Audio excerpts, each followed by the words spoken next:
Hola vecinos y vecinas de Macul. 4 años más para seguir trabajando con usted. Siempre me has visto en terreno, siempre has visto tu concejal, ¿ya? Siempre lo has visto por todos lados. Quiero pedirte el apoyo, que la gestión, estaremos contigo, seguiremos por ti, por Macul, 4 años más. En Macul, la gente está primero.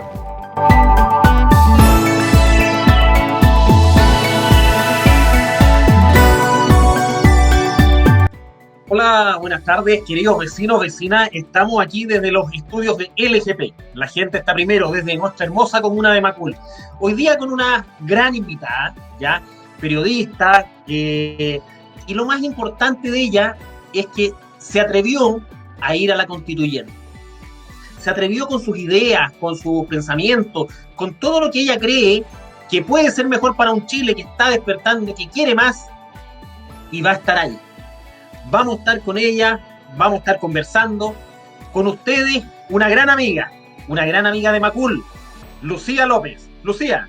Hola, ¿cómo estás, Pablo? ¿Cómo está, concejal? Bien. Muchas gracias por este espacio para poder conversar efectivamente a través de LGP con los y las vecinas de Macul. Efectivamente, yo soy de Concepción, ¿eh? Ahí nací, hace muchos años atrás me vine a vivir a Santiago. Pero tengo un vínculo con la comuna de Macul porque mi marido creció en Macul, estudió en Macul, así que tengo muchos amigos allá en Macul. El colegio San Marcos, ese es el colegio del que salió mi marido, así que tengo hartos vínculos con la comuna, porque, insisto, yo soy una persona de Concepción, vengo de regiones, como tú dices, uno se ha atrevido a muchas cosas en la vida, trabajando serio y responsablemente es posible ir saltando cercos y barreras, y entre esas estuvo venirme aquí a Santiago a trabajar. Entonces hay territorios que conozco y algunos de esos son efectivamente todos los que forman parte del Distrito 10 y en especial Macul, Ñuñoa, son distritos con los que me identifico harto. No tenía la fortuna de vivir en Macul, viví en Ñuñoa, viví en Providencia también, que esas son las comunas que también forman parte del distrito, por eso me siento tan identificada con el distrito, pero tengo muchos amigos, como te digo, y mi marido y la familia de mi marido, mis cuñados, crecieron en Macul, así que ese es un vínculo que tengo con la comuna, más allá de conocerla, de sentirme identificada de alguna forma también con el distrito completo, porque creo que el distrito completo es un distrito bonito, porque es un distrito distinto. Hay gente que dice, es tan difícil el distrito, comunas tan diferentes, pero yo creo que es un distrito que precisamente representa a Chile, y probablemente los y las vecinas de Macul representan con mayor razón esa identidad chilena, pero estoy segura que pese a las diferencias que hay entre las distintas comunas que forman parte de este distrito, porque Providencia, Ñuñoa, Macul, La Granja y San Joaquín sin duda tienen diferencias, estoy segura que los y las vecinas de Macul, así junto a los otros y las otras vecinas de las distintas comunas de este distrito, comparten un sentimiento común,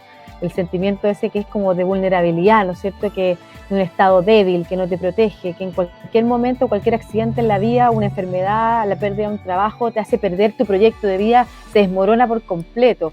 Y esa es una sensación bastante transversal en el país. Y las ganas de que se generen cambios, pero no que se genere cualquier cambio, sino que cambios que efectivamente mejoren la vida de las personas, de las familias, de las comunidades.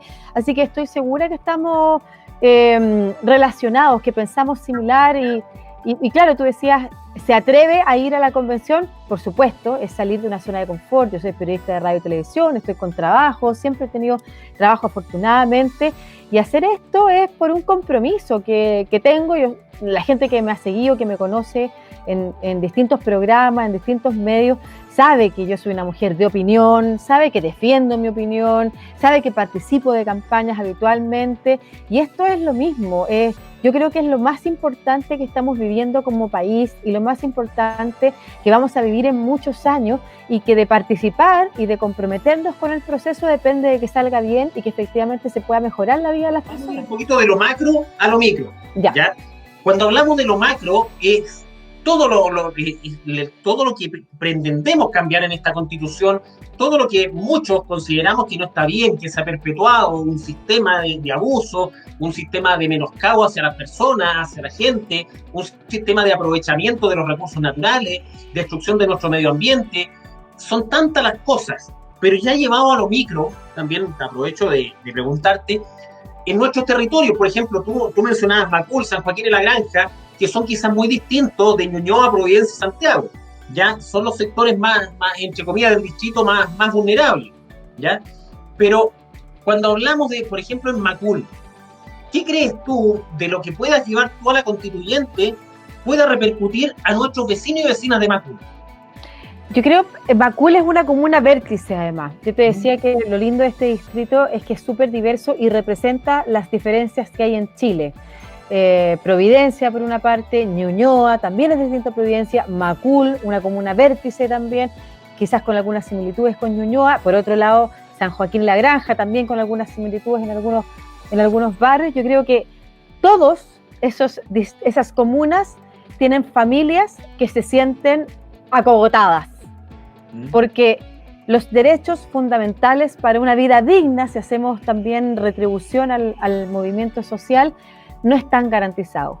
Y garantizarlos en una constitución va a mejorar la vida de las personas, de las familias, de las comunidades y del país completo. O sea, que nosotros podamos tener acceso garantizado a salud, como digo yo, que una familia de Providencia con una de La Granja se atiendan en el mismo hospital, que un hijo de una familia o una hija de una familia rica con el hijo o hija de una familia pobre vayan a la misma sala de clases, que tengan no solamente la misma educación, sino que se crucen en la sala de clases. Eso nos va a cambiar como país.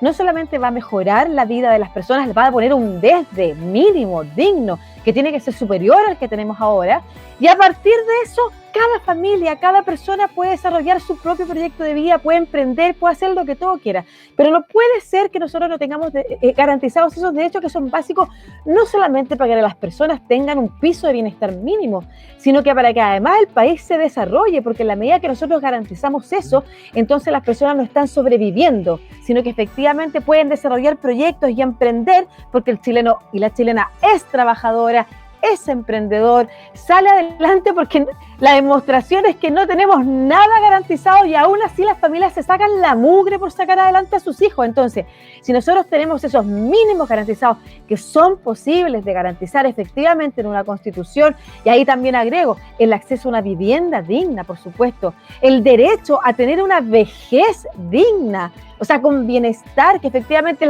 esta misma gente de la que estamos hablando, que ha trabajado toda su vida, ya sea remuneradamente o no remuneradamente, porque recordemos que detrás de muchas familias y personas que trabajan hay mayoritariamente mujeres que están trabajando también sin ningún reconocimiento y sin ningún sueldo, pero que están cuidando hijos, que están cuidando familia, que están cuidando abuelos, que están cuidando enfermos. Esas mujeres también merecen un reconocimiento y también ese trabajo debe garantizarse como un trabajo que debe ser reconocido y remunerado en la Constitución, porque de eso depende que muchas personas salgan a trabajar. Entonces, y de que la economía se desarrolle. Además, hay algo que yo llevo trabajando en temas de género, desigualdades entre hombres y mujeres, de las dificultades que se le ponen a las mujeres hace muchos años. Y sé que la economía en el mundo está sostenida sobre esas mujeres y esa red de apoyo que hay entre mujeres para que otros puedan salir y conseguir los dineros que le permitan hacer un esfuerzo y que su hijo vaya a un mejor colegio. Bueno, eso no puede ser. Y si nosotros garantizamos, dime tú, Paulo, ¿cómo no va a ser que si nosotros garantizamos esos derechos en la Constitución, no va a cambiar la vida para mejor de las personas? Tienes toda la razón en ese sentido. Mira, una vez escuché una frase bastante decidora de lo que tú dices: si todos nacemos descalzos, ¿por qué unos siguen caminando descalzos y otros con zapatillas? ¿Ya? Es decir, las oportunidades muchas veces, la cuna marca mucho también.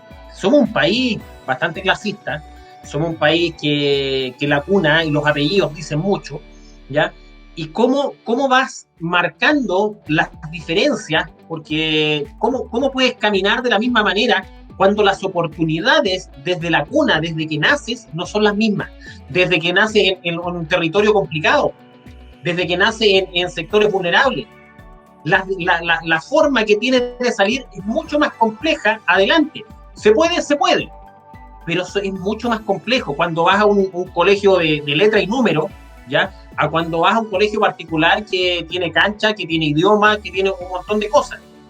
Lo que tú planteas, la educación única, ¿ya? Única estatal, ¿ya? Que muchos de nuestros padres y abuelos la tuvieron en su momento, se extraña. ¿ya? Porque esto ha dicho que si cuánto, a ver, cuando me hablan de la libertad de enseñanza, la libertad de enseñanza al final pasa a ser cuánto tienes para pagar, es la libertad que tienes, el Claro. acceso que tienes a un colegio, ¿ya? No podemos decir que la libertad de enseñanza es la opción que yo tengo. La libertad de por la elegir. billetera que tengo. Claro, la falsedad de la falacia de la frase, la libertad de elegir de los padres, Sí, cuando sí. no hay libertad para elegir.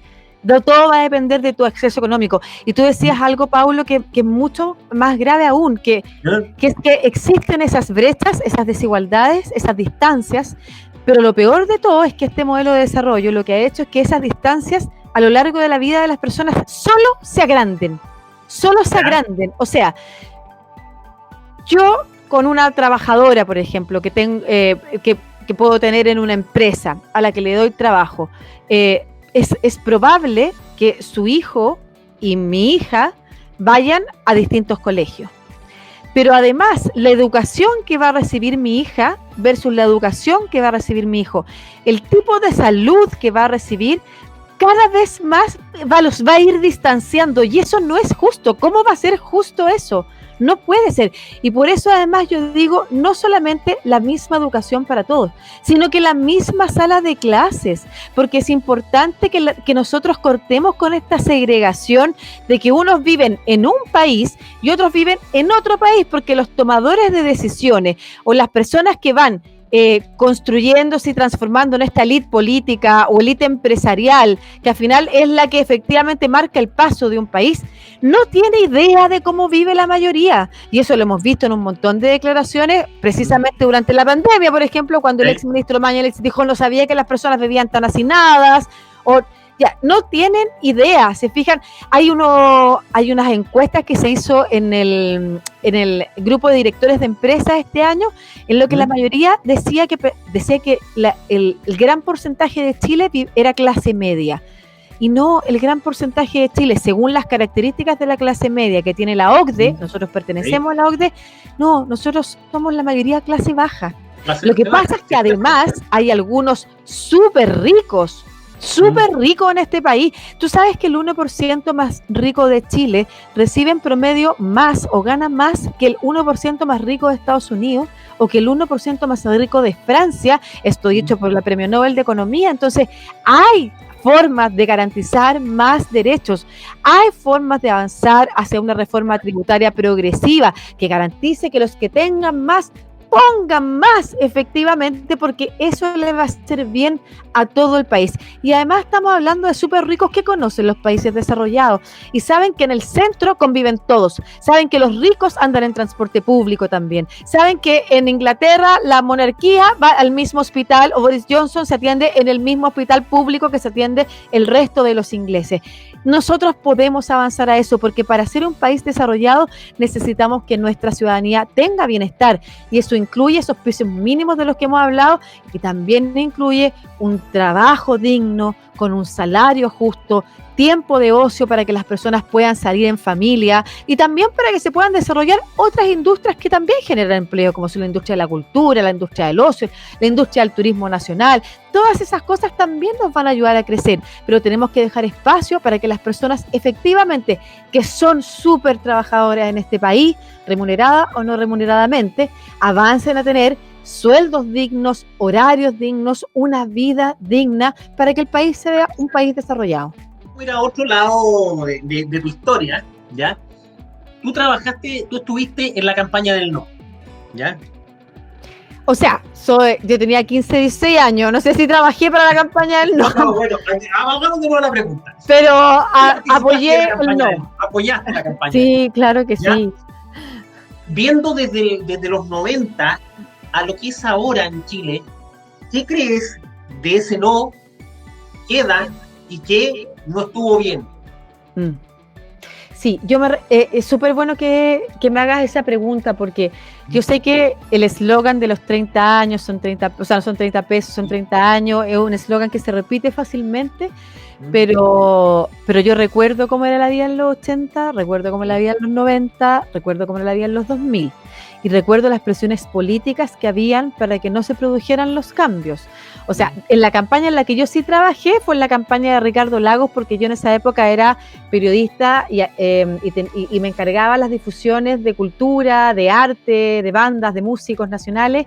Y recuerdo que en su momento la manager de los tres, la Carmen Romero, el manager de los Inti Illimani, que era Pablo Troncoso, y el manager de Lucibel, que era Pablo Rodríguez, organizaron un concierto que se llamó Artistas por la Democracia, y que era para la segunda vuelta de Lagos y Lavín, que fue el antecedente de las fiestas de la cultura que se hicieron durante muchos años en el Parque Forestal. Fue un gran concierto y yo tuve la pega de difundirlo. Esa fue como mi pega, comprometida con la campaña, porque yo creía que era importante seguir avanzando en cambios con gobiernos progresistas y con ideas de izquierda. Y me acuerdo perfectamente lo que significaba la idea de que un presidente socialista volviera a gobernar en Chile. Esa presión existía. Y antes de eso, en los 90, los boinazos, los ejercicios de enlace, los militares ahí, haciéndole guardia a una democracia chilena que se estaba recién instalando, con senadores designados, con el mismo dictador en el Congreso, no era posible efectivamente hacer todos los cambios que se pretendían hacer, y se gobernaba en contra. Y Ricardo Lagos tuvo una segunda vuelta, casi gana Lavín, precisamente con la mitad de un país en contra, y ojo, con la mitad de un país, recordemos que en el plebiscito casi la mitad del país votó para que continuara la dictadura, con una mitad del país que estaba lista para volver a la dictadura cuando fuera. No era fácil gobernar, y yo creo que efectivamente hubo miedo de avanzar más, porque había un miedo real. Recordemos además que quienes gobernaron en esa época venían del trauma que había significado, lo violenta que había sido la dictadura. En Chile había habido golpes de Estado antes, pero nunca una tan cruel, tan violenta y tan inhumana como la del 73. Sí. Totalmente. Y quienes gobernaban venían con ese trauma y ese miedo, y sabían que cualquier cosa, y esto es súper importante porque yo considero que uno nunca tiene que menospreciar el poder del adversario. Sabían que ante cualquier cosa el pueblo era poner en riesgo al pueblo chileno. Y yo creo que eso generaron los miedos que permitieron avanzar de a poco, pero avanzar en línea con políticas públicas progresistas, pero que por supuesto generaron otros problemas.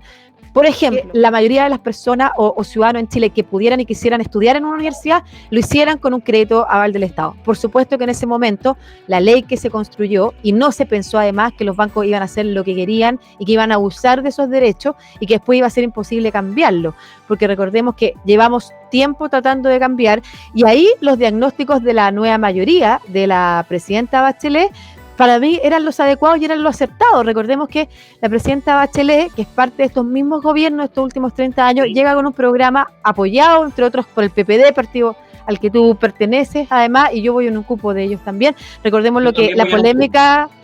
recordemos la polémica que se armó con el senador Jaime Quintana cuando dijo: ahora traemos una retroexcavadora para cambiar los principios, los cimientos de este modelo. O sea, tenían súper claro qué era lo que había que hacer y que era el momento en el que al final se podían hacer. Lo que pasa es que se bloquearon esos cambios por un montón de razones, y el gobierno de la presidenta perdió apoyo, pero en personas como Jaime Quintana, o en frases como la de Nicolás Izaguirre, ¿no es cierto?, que era parecida a la que tú dijiste de las zapatillas, porque hay gente que va con patines y otra sin patines, no es justo, y todas esas se usaron para ir horadando comunicacionalmente el apoyo de la ciudadanía a un gobierno que yo apoyé siempre, y entonces por eso también decidí ir por estos partidos que representan esa trayectoria, porque me parecía que era honesto pararme en un lugar y decirle a la gente: mire, esta soy yo. Yo soy una mujer que tiene más de 40 años, soy una mujer que ha participado activamente en la política como ciudadana, voto, apoyo programas, hago campaña y un montón de cosas, y lo hice primero por los partidos de la Concertación y luego por los programas de la nueva mayoría. Y yo creía que era súper importante que la nueva mayoría siguiera gobernando, precisamente, y es una demostración de lo difícil que hacen los cambios, para seguir profundizando esos cambios que se habían iniciado en el segundo gobierno de la presidenta Bachelet. O sea, que a mí gente me dijera: pero la presidenta Bachelet no cumplió porque prometió que iba a avanzar en gratuidad universal para la universidad y solo avanzó en 5 quintiles, es como para decir, o decirles, es para decir: bueno, pero tú no has estado al tanto de lo difícil que ha sido la discusión parlamentaria para sacar adelante esos proyectos. Entonces ahí para mí seguir apoyando a la nueva mayoría y continuar con esos procesos eran súper importantes, pero bueno, nada, pasó lo contrario, ganó otro gobierno, otro sector del país, y lo que sucedió es lo que todos sabemos, que los cambios que promovía la nueva mayoría eran los que la gente de verdad necesitaba. Lucía, cuéntanos un poquito, a ver, estamos viviendo el proceso constituyente, algunos han alegado porque se presidencializó todo este proceso, más que preocuparnos de lo realmente importante. Una constitución que nos va a guiar por 30, 40, 50 años, quizá más, no lo sabemos. Yo que ando en los territorios todos los días, la gente me pregunta, oiga, ¿y esto? ¿De qué se trata? ¿Esto? ¿Quiénes van? ¿Esto? Sí. Vamos a pescar un tremendo voto y nadie va a saber nada. ¿Ya? Eso a mí me tiene muy preocupado, ¿ya? Porque si vamos a estar peleándolo, inclusive la centro izquierda y la izquierda no fue capaz, y esto lo digo con mucha pena, con mucha rabia también, no fue capaz de ir en una lista única, a diferencia de la derecha. La derecha se alinearon, inclusive los sectores más radicales, hicieron una lista única con todas sus diferencias y con todas sus peleas internas, ¿ya? Pero acá no fuimos capaces de entender que si íbamos separados, no íbamos a lograr nada. Y el no lograr nada, ¿en qué va a llevar esto? Es que quizás el desencanto de la gente va a decir, chuta, y para esto salimos a pelear, para esto muchas personas perdieron la vista, otros perdieron la vida, ¿ya? ¿Para qué? ¿Ya? ¿Para qué? ¿Qué conseguimos? Eso es lo que a mí me preocupa, como te digo, la poca visualización de los constituyentes, de las personas que van a esto, de sus ideas, de lo que queremos plasmar, de lo que queremos seguir, de lo que nos va a guiar, va a ser nuestra carta guía, va a ser nuestra constitución de la República, y no hay claridad en los territorios, en la gente. ¿Ya? Sí. Eso es lo que a mí realmente me tiene preocupado. Sí, yo creo que hay varias cosas de lo que tú dijiste. Efectivamente, mucha gente no sabe quiénes son los candidatos o las candidatas. Además, el día de la elección se va a encontrar con 4 papeletas distintas, algunas, las de concejales, con decenas de candidatos más incluso que la de los convencionales, y por eso es tan importante que existan programas como el tuyo, que además llegan a la gente en el territorio efectivamente para entregarles información. Es muy importante, ojalá también hacer el llamado a las personas a que busquen activamente información. Probablemente todos los medios de comunicación oficiales van a tener desplegado en alguna parte información sobre los candidatos a la convención, y el CERVEL tiene información súper relevante, porque si uno entra al CERVEL y busca en su distrito, en su región, en su distrito y en su comuna los candidatos, todos, y probablemente te tocó a ti también, tuvimos que presentar una carta en la que decíamos por qué queríamos ser candidatos a, o un programa. Y yo ahí puse una carta larga explicando cuáles son mis ideas, mis motivaciones, y esa es una señal ya. Usted va a encontrar, yo que he buscado de otros candidatos, por ejemplo, yo tuve que hacer el debate para gobernador y gobernadora de Santiago entre precisamente los candidatos de la izquierda, y me puse a buscar los programas, y algunos eran una vergüenza realmente, o sea, una falta de profesionalismo, que uno dice, bueno, con esta seriedad pretenden efectivamente trabajar y avanzar en cargos de representación popular que efectivamente nos permitan avanzar de parte de la ciudadanía o exigir mayores cargos y mayores atribuciones para estos cargos que son de representación popular. A mí me parece eso súper importante, y yo creo que la invitación primera que hay que hacer es que si usted duda de los distintos medios, vaya al CERVEL. Ahí está la información en cervel.cl, usted puede buscar quiénes son sus candidatos y puede buscar los programas o qué es lo que dicen cada uno de sus candidatos. Pero cuéntanos una cosa, Macul es una de las comunas que porcentualmente a nivel nacional tiene más adultos mayores. Tenemos problemas de brechas digitales. Claro. ¿Ya? ¿Cómo le hacemos bajar en tiempos de pandemia esto a nuestros adultos mayores? Sí.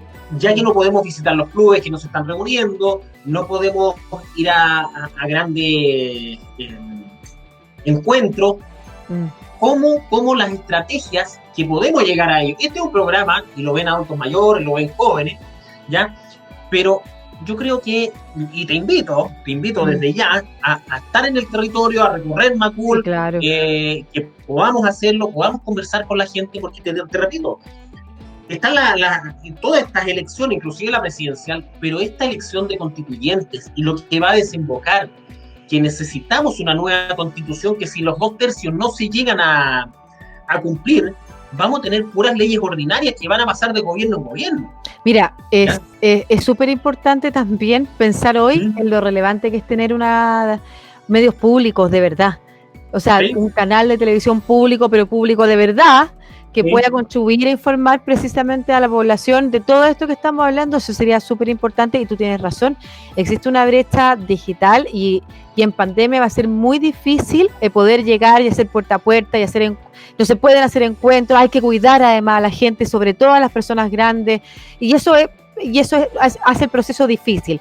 Yo confío por una parte en que los y las adultas mayores o las personas mayores son probablemente las que más demuestran educación cívica, son las que más se informan y efectivamente las que más participan en una población que vota harto, así que confío en ellas, pero sin duda alguna el llamado es a los medios de comunicación a hacer y generar más espacios para informar, porque tú tienes razón, yo estuve el fin de semana en una feria en Ñuñoa conversando con algunas personas del proceso y también me decían lo mismo, que no entendían mucho, que no conocían a nadie. Así que sí, hay mucha incertidumbre y yo voy a aprovechar de dejar al tiro acá mi mail. De repente, si alguien tiene la posibilidad de acceder a enviarme un correo, contacto@lucialopez.cl, Lucía con C, López con Z, lucialopez.cl, contacto@lucialopez.cl. Yo estoy ahí abierta a generar todo tipo de reuniones presenciales o digitales, en plataformas digitales, con personas, con familias, con grupos de vecinos que quieran conversar del proceso y también, por supuesto, quieran conocer las cosas que uno piensa. Eso es lo primero que te quiero decir. Lo segundo que me parece importante desprenderlo de tu reflexión es que este es un proceso complejo y un proceso frágil, como todos los procesos de cambio. Y tal como dice la gente, hay una columna de Sergio España, de los cientistas políticos Sergio España y Claudio Fuente, que se llama Entre la esperanza y la sospecha. Efectivamente, la gente tiene esperanza, pero también tiene incertidumbre de que esto salga bien. Y lo único que yo puedo decir es que personas como tú, ya sea en el trabajo territorial, y personas como yo, que no respondemos a partidos políticos, que sí decidimos y ocupar un cupo posicionando en un lugar, porque también es una información honesta y transparente a la gente para decirle dónde está uno, ¿no es cierto? Porque si no es populismo. Esta soy yo me paro aquí, usted me puede encontrar en estas ideas más o menos. Pero vamos a ser capaces de llegar a esos espacios, en tu caso a la concejalía, en mi caso a la Convención Constitucional, a efectivamente plantear una discusión y a apoyar las mejores ideas y no a defender los intereses de un partido en particular. Porque yo creo lo mismo que tú, yo creo que la izquierda, no fue toda la izquierda lamentablemente, habían algunos partidos y quienes siguen la discusión de cerca del proceso saben perfectamente y conocen las internas de las peleas políticas, que algunos partidos prefirieron defender su identidad política porque están pensando en una presidencial, están pensando en otras campañas y no defender la Constitución. Incluso hay algunos partidos que ni siquiera les interesa el proceso, votaron en contra del proceso, si sale mal igual salen ganando porque siempre han dicho que este proceso no sirve. Y entonces, realmente trabajar responsable y seriamente para que este proceso salga bien es no solamente un compromiso que yo hago porque me importa que salga bien, no solamente que tengamos una constitución que mejore la vida de las personas, sino que además del proceso emerja una nueva política y una mejor democracia más participativa, que permita que la ciudadanía tenga información y también dé su opinión de manera más incidente en el futuro, no solamente durante la convención, que es importante, sino que también en el futuro que construyamos a partir de este nuevo Chile. Y es también el trabajo que yo llamo a hacer a todos y todas. Para que este proceso salga bien, todos y todas nos tenemos que poner al servicio y trabajar en el rol que nos toque. Y si somos ciudadanos y ciudadanas y no candidatos o candidatas, entonces a informarnos, a participar, a tener una opinión, a generar conversatorios, por ejemplo, en la misma casa, a generar cabildo con los amigos, transmitir información. Yo creo que eso es súper importante, cambiar nuestra manera de ser ciudadanos. A mí me tocó hace poco conducir un seminario en el que participaban 3 investigadores españoles que estudiaron la abstención electoral en Chile, o sea, que la gente no participa, no vota. Y las conclusiones, y de hecho así se titulaba el trabajo, educados en la abstención. Hemos sido educados en no participar. O sea, hemos sido educados para que no nos importe, se nos ha dicho de mil formas o se han construido normativas que nos alejan de las decisiones políticas. Y por eso cada vez tenemos menos gente que participa. Tenemos que hacer el proceso inverso, porque yo siempre lo digo y estoy segura, mientras más participación tenemos, mejora la democracia, y cuando hay una mejor democracia, avanzamos hacia un mayor bienestar, porque la democracia lo que tiene que hacer es conectar las demandas ciudadanas con los tomadores de decisión. Tiene que ser así, y para eso necesitamos estar ahí participando, incidiendo, exigiendo espacios también de participación. Sí, mira, es súper importante la reflexión y el llamado que haces a participar, no solo en el hecho electoral de ir a votar, sino que ser un ente participativo de nuestra democracia. Ya ser un ente participativo, tanto en los gobiernos locales, en los regionales, en los nacionales, ser entes participativos. Y ser ente participativo no significa salir a protestar solamente, sino que aportar, apoyar lo que está bien, lo que está mal, decirlo. Ya no tener tapujos tampoco. Aquí una sociedad que vivió mucho con miedo después de la dictadura. Ya yo me acuerdo, en mi familia muchos me decían, oye, no hagan esto, no digan el otro, porque tal como decías tú al principio de esta conversación, existía el miedo. ¿Ya? Existía el miedo en la gente y existía el miedo en las altas esferas también.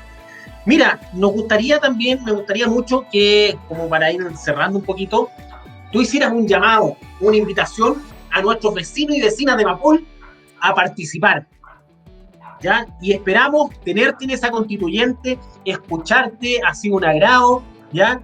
Y que esas ideas puedan quedar y puedan ser improntadas en esa constitución. Y yo te pido, por favor, que esta no sea la última conversación, sino que al revés, no, para nada. Efectivamente salgamos al territorio y vayamos a conversar e incentivemos esa participación, porque tenemos que cambiar Chile, tenemos que cambiar la democracia, tenemos que cambiar nuestra clase política también. Yo soy una persona que reconoce los logros, algunos logros que nos han permitido, efectivamente, si nosotros comparamos Chile con otros países de la región que están mucho más empobrecidos, que están la ciudadanía vive situaciones mucho más dramáticas, podemos decir que Chile efectivamente está en un mejor pie, pero no es suficiente y tenemos que cambiarlo, porque no solamente implica, insisto, agradecerle a quienes han contribuido en este tiempo a la política, porque de verdad tienen vocación, sino que también reemplazar a quienes han abusado de sus espacios de poder, pues, a quienes se han hecho ricos, a quienes se han corrompido, a quienes de verdad no están en la política por hacer una contribución, sino que están ahí por ganar poder nomás. Y por eso también es tan importante en este espacio, que es tan ciudadano como una discusión constitucional, que todos participemos de la distinta manera. Yo soy Lucía López, mujer, madre, periodista. Probablemente usted me vio en algún programa de televisión como Alfombra Roja, o en otros matinales o programas de denuncia, o incluso imitando a Cecilia, como digo yo, que ha sido una de las cosas más populares que he hecho. Pero soy una mujer periodista que lleva muchos años trabajando en temas de objetivos de desarrollo sostenible, en divulgación científica y en eliminar las desigualdades y violencias que viven las mujeres, niñas y adolescentes. Y hoy voy a la Convención Constitucional para cambiar Chile, precisamente para trabajar por una constitución que garantice los derechos fundamentales para una vida digna, que garantice una salud, una educación, una vivienda, un trabajo, una vejez digna, que permita que las personas, las familias y las comunidades desarrollen sus proyectos con bienestar, en libertad, bajo un Estado que promueva el bien común, y me comprometo a trabajar responsable y seriamente por mejorar la vida de todos y todas. Soy Lucía López, tu candidata a la Convención Constitucional, y como soy tu candidata, entonces contáctame para que conversemos del proceso, para que me transmitas tus ideas, tus reflexiones, tus experiencias, porque esto lo tenemos que hacer entre todos y todas. Bueno, Lucía, como concejal también aporta unas elecciones, estaremos trabajando en terreno, te esperamos acá en Macul, saldremos a trabajar contigo. Y la idea es que, como te digo, esas ideas que has plasmado en este programa vayan a la Constitución. Súper, muchas gracias, porque de verdad sé que van a beneficiar la vida de todos y todas, y que van a hacer de este país no solamente el Chile que soñamos, va a ser de este país un mejor país. Un abrazo, Paulo. Cuídate. Un abrazo también a todos las y los vecinos de Macul. Chao. Nos vemos. Chao, chao. Comparte, comenta, viraliza. Espero tus inquietudes. Ahí estaremos, siempre en contacto. Vecinos y vecinas, en Macul, la gente está primero.